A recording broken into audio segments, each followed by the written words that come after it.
welcome to Sunrise Extra on a Wednesday. We start with Zen, kind of calm, fun music because we're talking about kindness, getting along with each other, being civil, trying to make the world better. Are we going to be shown here in a second? Director Brian says, I'm almost there. Hello. We were giving Rod Hill the chance to duck out. Once he heard the topic of conversation, I thought Rod might want to leave. I didn't you know were telling him he was the most kind person in the Tegna group. Yeah, what's up with that? For some reason, I feel like there's a lot of pressure on me to be nice today. I guess that says volumes about who I am. Always. Sometimes you have to step out of your comfort zone, Rod. Well, we're talking about kindness today because there's a new TEDx Portland special that's airing here on KGW at 7 o'clock. And it's all about kindness and how we can be kind to ourselves, kind to others, and how that can not only transform individuals, but the world at large, which I feel like in 2020, we need a reminder of that. Oh, for sure, right. It is posted right now on our YouTube page. So you are a Sunrise Extra viewer. You guys can be the first to watch it after you get through with this discussion with us, because we want you live chatting. We're always kind of watching our phones. Right. We're not ignoring you, I promise. We're watching you guys live comment on Facebook. I've got you pulled up here on YouTube. So let us know, like, how do you view 2020?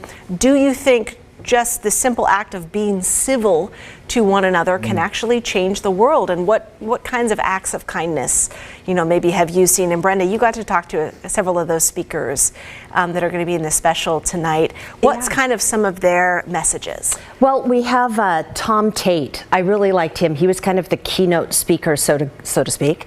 And he is the two-time former mayor of Anaheim, California. And this guy ran and won big time on a platform of kindness, just kind of paying it forward to others. So that's how he structured and changed the culture of that city.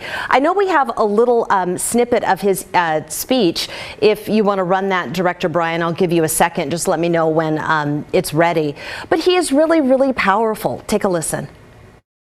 I think the same principle applies to a city. You either treat the symptoms or you can stimulate the city to heal from within holistically. I said, I think that has something to do with kindness.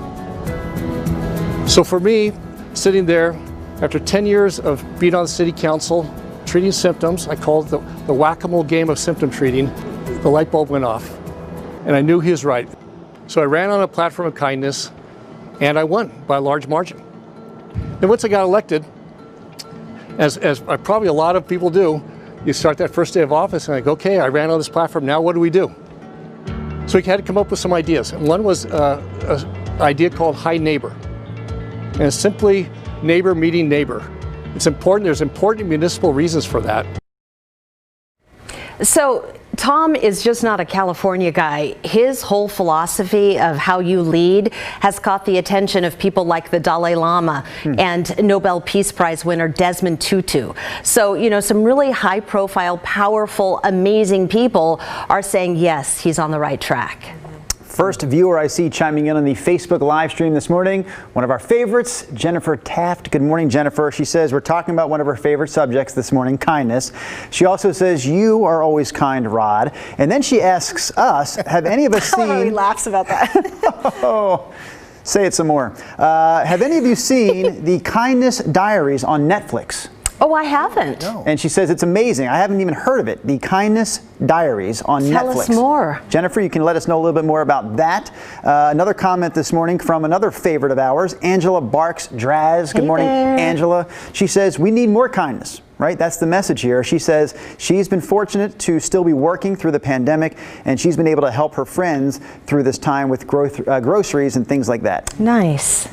Yeah, just those simple things, especially, helping some neighbors in your area, even go to the grocery store. That's a great example. Yeah. It really is. I feel like, I don't know, maybe I'm going to call it etiquette because the right word has not come to me. But do you remember back in the day, like when I was growing up, there were just certain things that you decided not to talk to your family and friends about because you knew it was going to end in a fight, and it was religion and politics. Right. Yeah. Now, I wish people would have more of a filter, because I feel like we could connect on so many different levels except those two really polarizing topics. So maybe we should get to know each other a little bit better before we just launch in to the most inflammatory thing that we could talk about.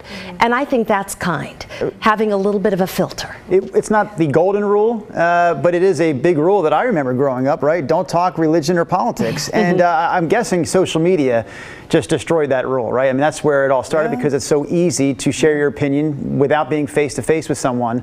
And you can go polar opposite and not, I guess, be fearful of the immediate consequences when you challenge someone right there in their face. So yeah, I agree with you. It's I have a close friend of mine, and I actually don't have like a personal Facebook page. I have one through work, so I don't really follow anyone else's Facebook page. Yeah. But my wife is always telling me about my buddy, whose name shall be left unmentioned here, but she goes, man, you should see what blank is saying now. And I did check it out on her feed one time, like, oh my gosh, like he's just about the election. Like so many comments about the upcoming election. I'm like, that's my buddy. Like, I know him. Like, that's not the guy I know. You know, you're just reading his comments without sort of a person behind them. And it is sort of like, dude, why are we going down that road? He's just kind of lighting flames all over the Facebook page. And I wish that he would stop doing that, because I know he's better than that.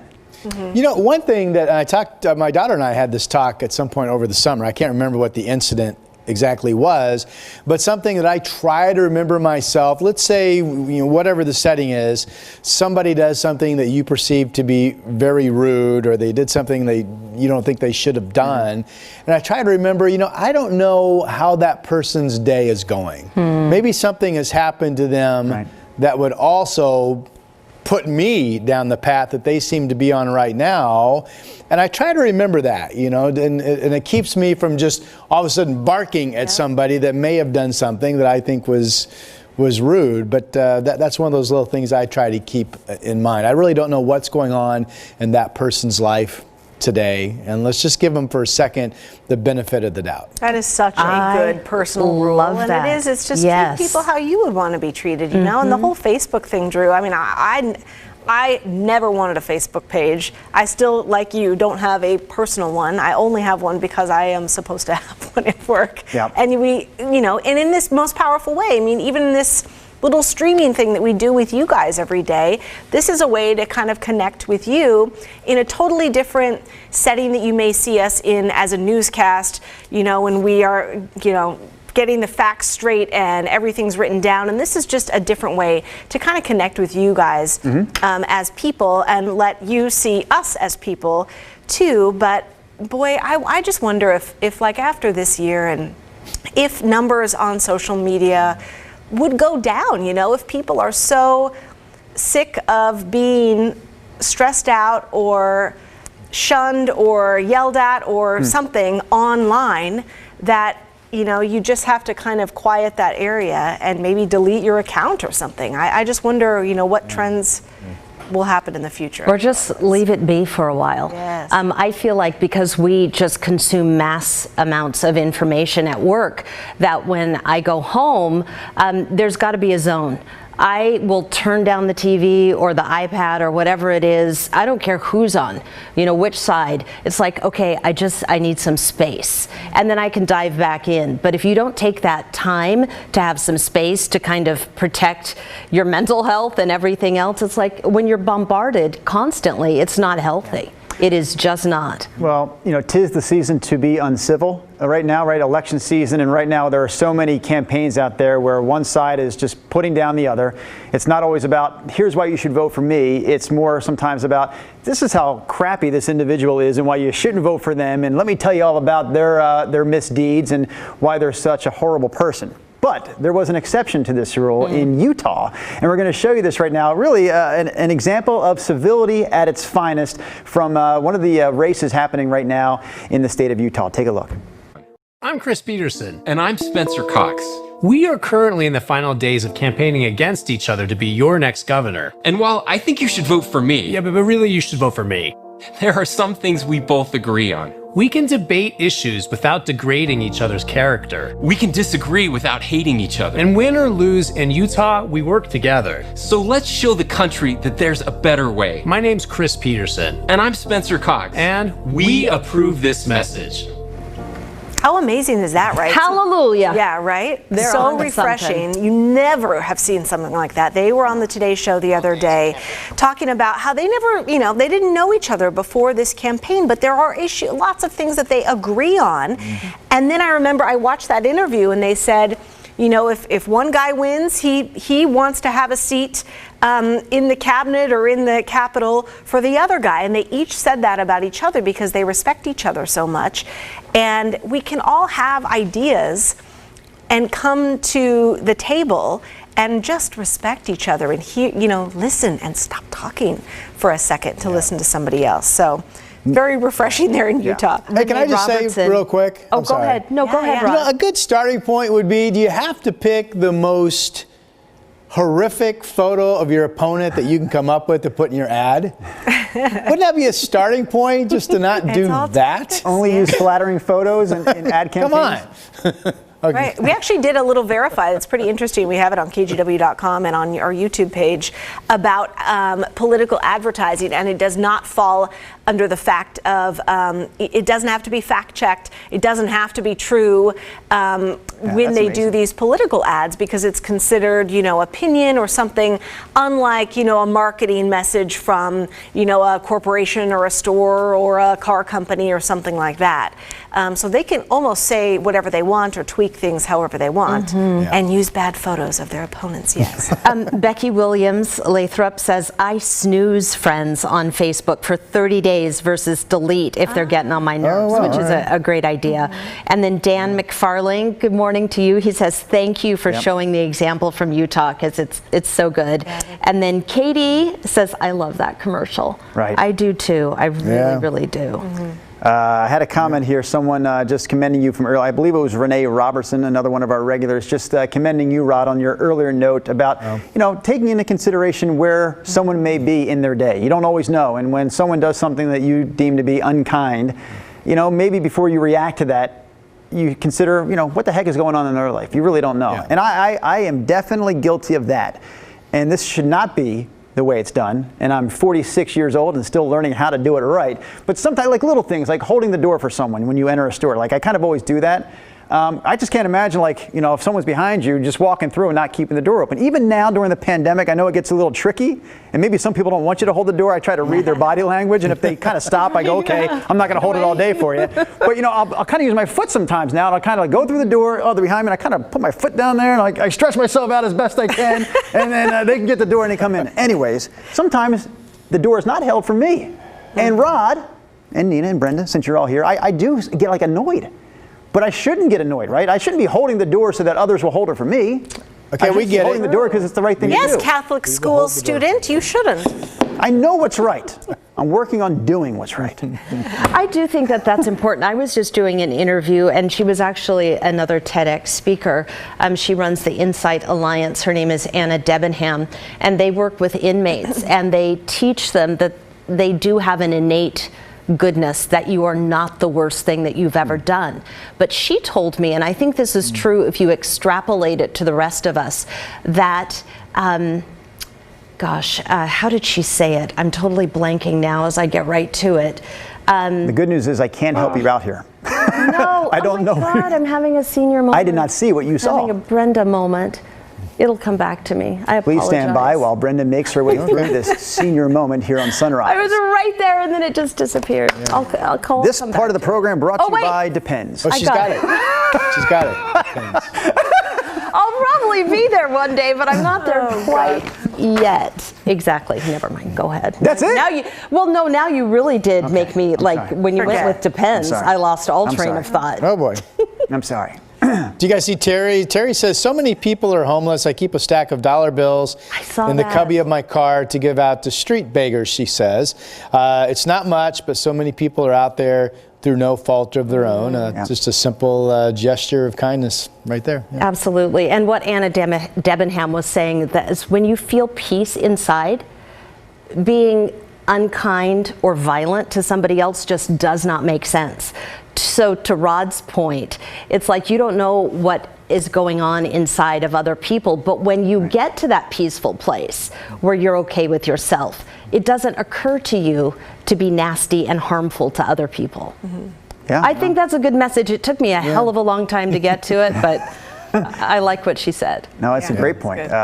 Too many times, you know, the mistakes we make in life are made in the heat of a moment. You know, whatever that moment may be, anger, frustration, you know, jealousy. You know, you react in those moods when if you just gave yourself even 5 minutes to decompress, you'd probably be pretty proud of the way you reacted to those situations instead. So one of the things that we were talking about is how has kindness played into your life? Like, how has an act of kindness that somebody has done for you, shown you some grace, how has that transformed you? I'd love to hear those stories as well. We only have about 6 minutes left, so get to typing, people, because these are, I figured these will be some of the deeper stories, you know, more detailed stories. I always think about, we always do those stories around the beginning of the school year, you know, who was your favorite teacher and why? And I always think about this professor I had at Temple University in Philadelphia, Karen Turner, who was just really like, sort of like my cheerleader, because there were a lot of professors there that were like, what do you want to do? You want to be on TV? And I was terrible. And maybe you watch and say, I still am terrible. Well, guess what? I'm here anyway. No, we're being kind today, Drew. We're being kind. There are, you know, I was not good at the delivery part of the TV deal. They kept saying, Drew, maybe you should focus on writing. Drew, maybe you should look at a career behind the camera. Maybe you should look at something behind the scenes. And Karen was like, you want to be on TV? Let's go do it. You know, she was kind of pushing me. And I'm thinking, aren't all the professors supposed to be doing this? Like, this is what I've already said what I want to do. Help me get there. So, and she did, and she followed me. She actually visited Portland, you know, 18 years ago. I was about 2 years into my my stay here in Portland, which is probably permanent at this point, by the way. She came to town and looked me up, and we hung out for the day. And that teacher, that professor, you know, absolutely hands down made a difference. That is very cool, that is little nice. Drew Carney. Yeah. Yeah. And do you ever do something where you didn't think much about it at the time, but then you bump into a person years and years later, and you can tell that that hour of your time that you gave, I mean, for me, it comes up when I go out and I talk about weather in schools, which is no big deal. It's really my privilege to be able to do that. But, you know, it's just a little thing. But every now and then I bump into somebody and they bring that up, and I could tell to them it was a big thing. And I think that's important sometimes too. Sometimes things that would take very little effort on our own part that we don't really consider to be that big of a deal, to somebody else, it surprisingly is something huge. So take those little moments to do little things that for you wouldn't take much, because for somebody else, it may be an entirely different story to them than it was to you. Right. Bravo. Yeah. Absolutely. And just be mindful. Right. I think sometimes that is the bigger picture. We all are in our heads all the time, right? I've heard it called a skull-sized kingdom. Everybody's so internal. You've got the dialogue going on. But if we just take a second to be mindful about, hey, okay, I'm going to stop that train of thought, or look out and see what other people are doing. Look around the room and actually see what else is going on. I think that brings us back to the present moment and, you know, makes us more empathetic, more kind. So did this TEDx special, Brenda, they just, you know, saw kind of the discord around the country and thought, you know, we want to kind of pluck these people and kind of put them together for a boost? Absolutely. Yeah. I mean, considering, like I said, 2020, it's been a heck of a year. And not just, it's just one thing after another. And, you know, TEDx is about ideas worth sharing. And they looked at, you know, what we were going through and thought, kindness, that's a theme, that's the tone, that's what we should be talking about now. So they put together not only some brand new interviews and speeches and speakers, but also some vintage ones from a couple years back of people who are talking about things that still resonate today. And so some of the alums come back and we do some little snippets of the old talks, but also some alums who are doing a new take on their talk. Okay. So it's a little bit of everything. That's tonight, 7 o'clock, hour-long special on KGW TV. We also asked our viewers this morning to chime in with specific acts of kindness that you received that left that lasting impression. And the poster, formerly known as Ginny Carlson, now Virginia Carlson. Good morning, Virginia. She says, my community of women found out that I needed flowers for my mom's funeral, and they stepped up, did all the flowers for the funeral. She said, I was so overwhelmed by that act of kindness. Kind of really sticks with her still today. Looking for some others here. Oh, here's a good one. Yes? Trish says, changed my life. It happened years ago when I was driving from the Bay Area to PDX as a poor, recently single mother with my 2 children, 6 months and 2 years old. Car broke down in 4 feet of snow on Shasta. Police officer gave us a ride at 1 a.m., got us a hotel room, and had my car fixed the next day. That's awesome. Oh, wow. That's amazing. Angela Barks Draz again on the stream. And Angela, I feel like we need a little more detail here, but I get the gist. Angela says she had a manager that hired her to retrain in a new career after an accident. So I think it sounds like Angela herself was involved in an accident, and this manager brought her in for some retraining, brought in trainers to help her with this new career path. She said it was huge, a career changer for her. So instead of maybe saying, you know, you're not able to do this job anymore, they actually brought in the staff to train her in a new line of work that she could do after this accident, which is awesome. This is amazing. Connie Stab Miller says, I have a mystery kind of person in my life. Little thoughtful gifts at my doorstep. A scarf, gardening shoes, etc. None of my friends will admit it's them, but I think I know who it is. And she believes giving without recognition is important to her. Nice. How fortunate. Yeah, how fortunate are you? Yeah, I have a person like that in my life. I wake up and all these things are done for me. And then I go to bed and all these things are done for me. That's called your wife? Exactly. After months of marriage, I realized my wife Grayson is doing that. I had a little act of kindness. This morning, I forgot my glasses at home. Oh, yeah. And I was like, okay, I'm going to have to run home at some point because I can't see very well without them.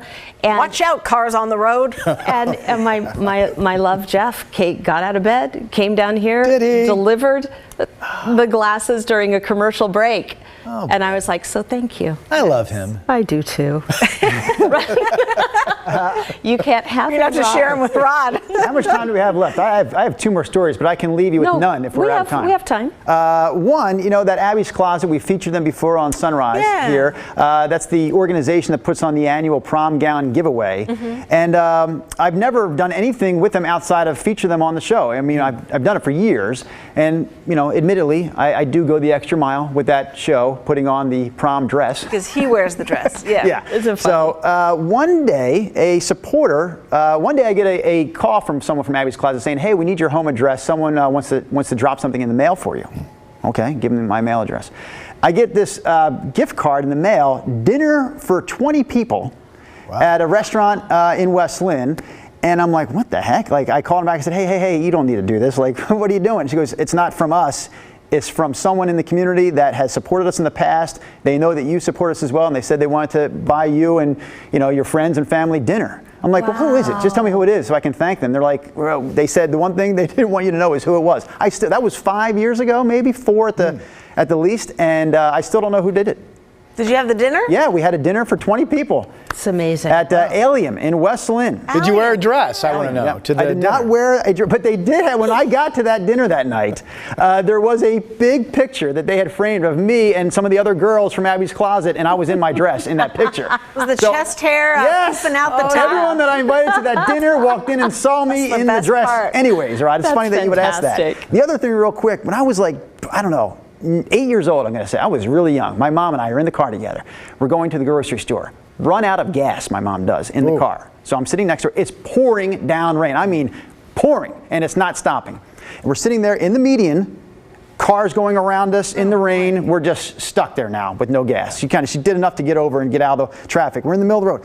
This guy pulls up in a truck, pickup truck, comes up to the window and taps on it. You guys need help? She's like, yes. He goes, I got a gas tank. I'll take your son. I kind of vaguely remember the conversation. I'll take your son with me. We'll fill it up, bring it back. She lets me go in the truck with this guy. Oh, no. Well, that was way back, though. Yeah, we're talking like 1982. Why would you need to go? Right, I can't figure out that part. All I know is I went in the truck with that dude, and we drove to a gas station and got gas.